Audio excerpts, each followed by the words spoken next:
Hi, I'm Liam Durcan. I'm the author of The Measure of Darkness.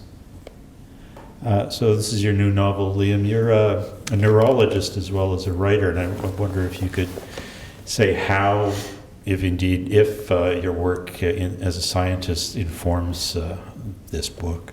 I'm interested. I see a lot of patients. I'm a clinical neurologist, and some of the patients we see do have a syndrome called neglect, where they're less able to not only see things on one side of their body, but they become unaware of that side of their body. And that sort of leads to sort of an unusual experience, and I thought that would be interesting as something to explore for the protagonist of the book. So your protagonist that you refer to, Martin, is an architect, and as we join him in the book, he is in recovery from an accident. Martin Fallon is an architect who is mid-career, fairly successful, and has suffered a brain injury after a car accident that's left him with neglect.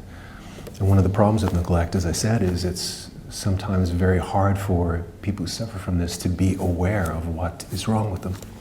So he's not able to acknowledge his problems, and that leads to other ways in which he tries to make sense of his life. Now there's a real-life architectural figure who looms large in the book, certainly for your protagonist, and that's the Russian architect Melnikov. For the non-architecture experts out there, maybe you could just say a bit about that person. Sure. Melnikov was an architect who practiced in the early part of the 20th century, during the time of the early Soviet Union. And he was a visionary, part of the constructivist movement, and fairly influential. He also serves as a person that Martin draws parallels with. And he's an architect that Martin actually has met earlier in his career. And it's part of that process of healing after his injury that he begins to draw a lot of parallels with Melnikov's lives, the persecution that Melnikov suffered under the Stalinist regimes, the fact that Melnikov's career was actually stalled by the forces in the Soviet Union. He identifies with that, and he identifies it with that in a positive and a negative way. So I wanted to show the various ways in which someone would try and explain his situation through his past, through his experiences, through his understanding of the history of architecture.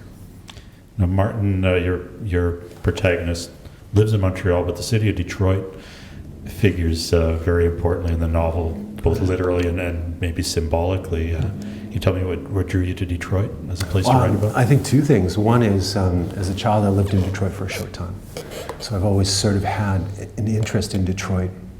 As well, it fit with the story that Martin is a person who comes to Montreal because he's avoiding the draft. In the late 1960s, after visiting Expo, he decides that this is the place he might stay. And it's also sort of a cleavage point of the book. His older brother goes to the war, stays in Detroit, and it's a way to try and understand how two people with very similar upbringings can be so different, because they're reunited as the story unfolds, and they have very different approaches to the way they understand things like Detroit, understand their societies, and yet in some ways they're very, very similar, as people find out in the book.